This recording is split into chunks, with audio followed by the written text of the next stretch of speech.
Hi everyone, it's John from What Up. Welcome back to another video, and this is another video in my What Happens Next series. So you've watched Season 3 of The Wheel of Time on Prime Video. You've loved it. You got invested in these characters. You want to know what happens next in the plot lines. Every single plot line in that season ends on some sort of massive cliffhanger, like most streaming shows do, and then Amazon cancels the show. So you have no idea what happens next. Of course, you can go read the books, 100%. But I know not everyone has either the inclination, the ability, or the time to read a 14 book massive fantasy series. So we aim to kind of abbreviate things that have happened in the books to the characters from the show so you can know what happens next for all of your favorite characters. So if you love the Wheel of Time as much as I do, if you're excited about the prospect of all the new Wheel of Time stuff coming in the months and years, and there's a lot of it on the dockets, folks, there's tons out there, or if you just want to follow us for book and show content, or book reviews or other nerdy stuff, consider making us your home for all of those things. Subscribe to the channel, like the video, and of course, folks, tell all of your friends. So we've already done one video where I took all the folks from the Two Rivers and I rearranged them where they should be at the end of book 4 and explain the plot lines there. Now, why book 4? Well, book 4 is pretty much the accepted stopping place at the end of season 3 for most of the fandom. They covered a lot of the storylines from book 4, some from book 5, some from book 3, but mostly up to the end of book 4. So we're going to take different plot lines, and there are 4 of them for the 3rd season: the White Tower plotline, the Two Rivers plotline, the Tenchiko plotline, and the Waste plotline. And we're going to rearrange them, put them to where they need to be for the books, and then carry on after that, talking about all these characters. Just before we dive into this, I want to make note, I am not covering every character in the Wheel of Time. I may say some characters are not terribly important. When I do my videos, I did that with Gaul in my Two Rivers video, and I took a little bit of flack for it. I'm not saying they're not important and they're not loved, but they are not important to the overall story. That's what it is. We're following the characters from the show, and if these characters aren't terribly important when they make plot changes or big sweeping steps, then I'm not going to include them, because I can't include every single character from the Wheel of Time in these videos. It would take forever to do that. I'm only going to cover things that happen to the characters from the show. Now, I will have to introduce new characters here and there and talk about them just a little bit, things that are very important to how things go on, but everything's going to be kind of a sweeping overgeneralization of how things work in the books. This is not a book synopsis, just so you folks know. It just gives you an idea of where the characters go and what they've done in the book series afterwards. So we're going to start off in today's video with the White Tower plotline. Okay, forks and spoons, so we're going to cover what happens in season 3 for the White Tower plotline, and then we're going to basically revamp it and put it to where it should be at the end of book 4, so we can carry on with what happens next with your favorite characters from that plotline from season 3. Just a quick note, we're doing spoiler warnings up to the end of book 4 of the Wheel of Time series, so if you haven't read The Eye of the World Through the Shadow Rising by Robert Jordan, be forewarned. I'm ruining plot points, character arcs up to the end of that book in today's video. We're also ruining stuff from the first 3 seasons of the show, which I think goes without saying. You wouldn't be here if you didn't want to know what happens next, which includes spoilers. I'm still going to give them. As we progress through these videos, we'll do it a book at a time. Next video will be book 5 or book 6, book 7. That's what we're going to do with this plot line. At some point or another, this plot line is going to arch off. It won't be the White Tower plot line anymore with these characters. We'll follow most of these characters within this series of videos, but they're going to branch out and they're going to intersect with other people's plot lines. So it's going to get messy later on. So we may stop doing like White Tower part 1 through 17 and start with a new one. But just make sure you follow each one of these videos. We've already done the Two Rivers one, and then we're going to carry on. Next one will be Tenchiko after this White Tower one comes out. So these are the characters I've chosen from the White Tower plotline from the show that we're going to follow in this series of videos. I'm not going to make the same mistake I made in the Two Rivers video, say every other character is not important. I said that about Gaul, who is a fan favorite character in the Two Rivers video, and people get very upset. What I am saying is that they're not important for the concept of these videos. I'm not going to follow them as a main character or a fan favorite character from the show. They will interact with and see other characters, and there are other characters that were there at the time. I'm not following them for this particular plotline, if that makes any sense at all. Not that they're not important. Everyone's important in their own right. They're not important to these videos for me. I guess that's a better way of phrasing it.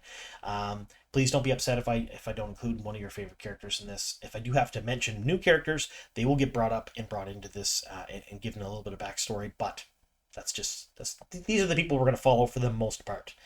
Now, quick synopsis of season 3 for those of you who haven't watched it recently. Essentially, you have Swan, who is the Amerlin of the Aes Sedai. You have Lyanna, who is the Keeper of the Chronicles, basically her 2IC, her second in command. And then below that, you have Elaida Sedai, who is a member of the Red Aja, who was the advisor to Queen Morghese, the Queen of Andor. Morghese and Lord Gabriel, her consort, show up at the White Tower to see Elaine. That's why they do it. And while they're there, they also bring Gowan and Galad, their boys, to train as warders. Now, the other member of this 5-person or 6-person squad that we're going to talk about here is Alvarian Sedai. She had very brief screen time within season 3. She was mentioned by name a couple of different times. She is incredibly important in her own right, so I'm including her as one of the characters we're going to follow going forward. It didn't seem like it centered around her a whole lot for season 3, but she is super important to Elida's plotline and her own within the book series. So she's a member of the White Aja, and we'll talk about why she's real important here in a moment. So essentially, most of season 3, you get to introduce to Galad and Gowan a little bit. You get to see Gowan do a fight with Matt in the tower. You get to see them train as warders for a little bit, and everyone's kind of oohing and awing over them. That's their whole plot line in season 3. They're not brought back at all after that, pretty much. Alvarian is there interacting with Elaida a few different times, and Elaida is scheming with the Red Aja and other Ajas and anyone else who will listen to try to depose or get rid of Swan the Amerlin, because she disagrees with how Swan is running the tower, and they're old rivals. It culminates in a huge scene that was not incredibly popular with anyone. I don't think. Both hardcore show fans and hardcore book readers, they didn't like this scene, and that is where Elaida had Swan killed. So she was killed after she was deposed. Elaida became Amerlin. The season ends with Swan dead, Lyanna captured, the Elaida as the Amerlin, Alvarian as Keeper of the Chronicles, Gowan and Galad still in the tower doing something. As far as we know, we haven't heard much else about them. They're there. That's the 3rd season in a nutshell. We're going to have to backtrack a little bit here when we get into where things go next, because a lot of those things don't really happen in the books, including that huge scene where Swan is killed. Folks, she doesn't die in the books. She's not killed when she's deposed. She is still alive and kicking, and it leads to a whole other plot line that I think was going to be cut from the show that I think was really important and amazing, and I wanted to see. So we're going to talk about that next. All right, so we have to add 2 more characters to the mix when we talk about the book plotline. Essentially, in book 4, there is a little bit of White Tower stuff, but it's only a few chapters here and there. It's not a huge portion of the book, but they're very important chapters. Essentially, you have some of the same things happening. You have Gowan and Galad are in the tower. They're training to be warders. They're there kind of in the background. They are not huge parts of the book, but they are there. You have Swan as the Amerlin, Lyanna as the Keeper of the Chronicles. Elaida is there scheming. Alvarian is there with Elaida also scheming. They're kind of in the corner doing different things, talking about deposing Swan and getting the Ashes together and whatnot. But it's not, a lot of that stuff is not on page. It's talked about like it's happening off page and there's certain things going on, but that still happens. So those parts of the plot line are essentially the same as the show for the most part, with differences in how it gets done, but the end result is pretty much the same. But what's different about this is Logain is in the tower. That's where they keep gentled men. If you are a man who's gentled, you're kept in the tower, so you don't cause any mischief or whatnot. But mainly it's so they don't self-harm, because they usually give up at this point the will to live, and they don't want to be around anymore because they can't channel the one power, and they just kind of fade out of existence, and they're there to be looked after. The Aes Sedai take responsibility for them. So Logain is not in Kyrian, like we seen him in the 2nd season of the show, and we did not see him in the 3rd season. He is in the White Tower. He is being not held prisoner, because he is the run of the tower grounds stuff, but he can't really leave Tar Valon. At the beginning of the book, The Shadow Rising, Min shows up in Tar Valon. And Min is there for a very, very important reason. She was sent to tell Swan and Lyanna that Rand has gone after Callandor. Now, Callandor was mentioned in the 3rd season of the show, but it was mentioned as part of the Prophecies of the Dragon a couple of times and then kind of left. There was a big debate over whether Rand should go to Tyr or somewhere else, go to Tyr to take a Callandor in the show, and he ends up not going there. He goes to the Waste instead. We're going to cover parts of that in the Waste portion, but essentially what you need to know right now for these folks' storylines is that Rand indeed went to Tyr. Rand indeed was going after Callandor, and basically at this point has pulled Callandor, has proclaimed himself to be the Dragon Reborn. It happened at the end of the 3rd book, and Tyr is his first nation that he's conquered. That's where it's at. And Min goes there to tell Swan and Lyanna that. When she shows up, she's recognized by Gowan. Gowan, of course, recognizes her and then asks about Egwene. Because he likes Egwene. He wants to talk about Egwene. But he's still kind of like, oh, I know you. You're Min. And then Swan and Lyanna kind of coerce Min into staying in the tower and hunting the Black Aja because, well, let's face it, they need some eyes and ears that they can trust, and they know Min can be trusted. And Min takes on the persona of Elamindra. Min wears pants and jackets in the books, just like she does in the show. And when she takes on the persona of Elamindra, she changes right into big frilly dresses, a lot of makeup. She becomes incredibly girly, so to speak. Unrecognizable from her normal state of dress and her normal fashion. So it's sort of a disguise, and that's why they do that, and Min hates every minute of it. And she's there sort of as Swan and Lyanna's eyes and ears in the tower. While all of this is happening, Elaida plotting against them, and Elaida formats basically a coup. She has Swan's warder killed. She kidnaps... kidnap is the wrong word. She imprisons Swan. Tries Swan and Lyanna for coercing with the Dragon Reborn and all these other crimes and whatnot, and has them stilled. So they are not killed in the book series. Like, Swan is not killed in the book series. She's stilled. And stilled means that she's cut off from the true source. She cannot channel anymore, much like Logain was when he was gentled. So stilled is the word for women. Gentled is the word for men. And they're imprisoned in the tower.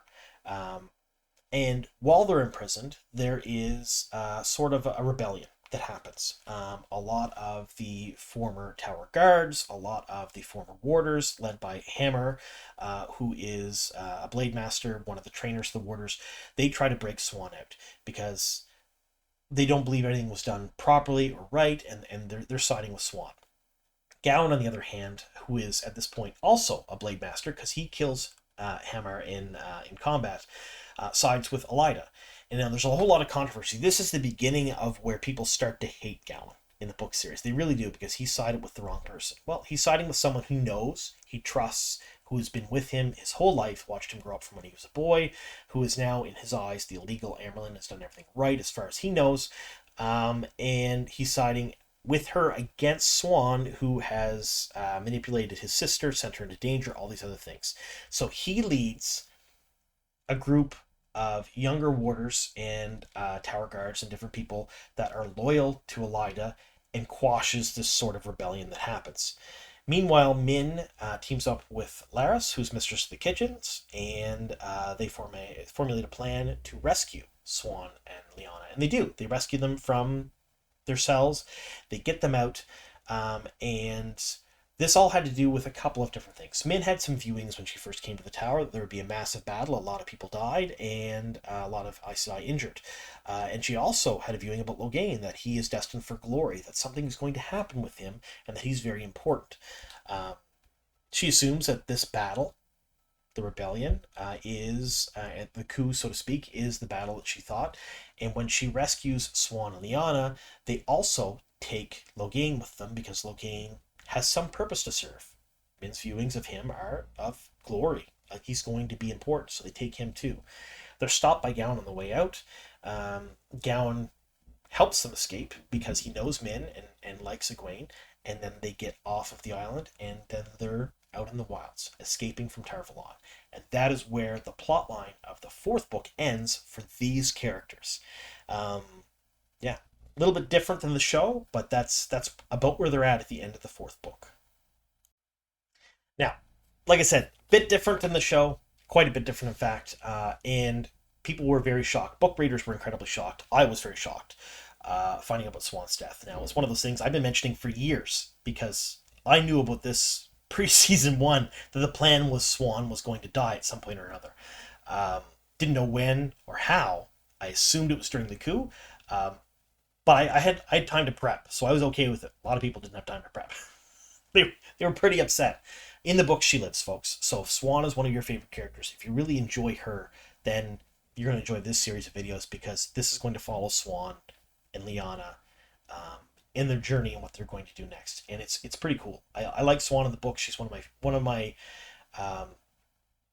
I wouldn't say favorite characters, but she's a character that I truly enjoy following, and I like her storyline. So it does get really pretty good, folks. And some other characters come in, and we get to meet some new folks here that have not been introduced in the show yet, that should have been if they had followed the books a little bit closer for the first 3 seasons. I'm not saying they should have done that.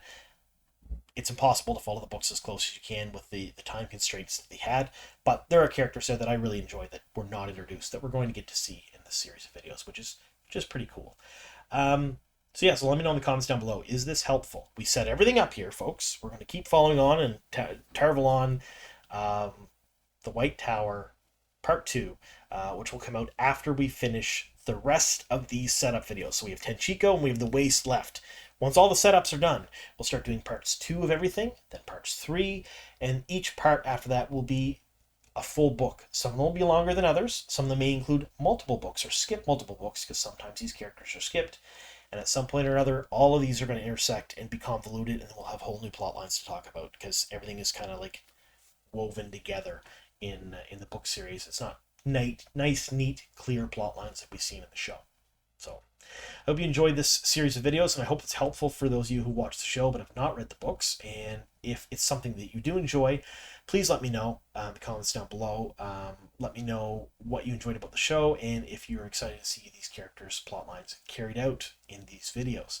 Also, folks, if you are a new reader to the Wheel of Time, on my Patreon, I'm hosting a read-along/reread series. The read-along is the first half of each video, and the reread is the second half. Essentially, I talk a little bit about the books as we go through them, and then I talk about the books as a person who's read them before, the foreshadowing, different things that are going on, things that I've seen, things that I liked about them.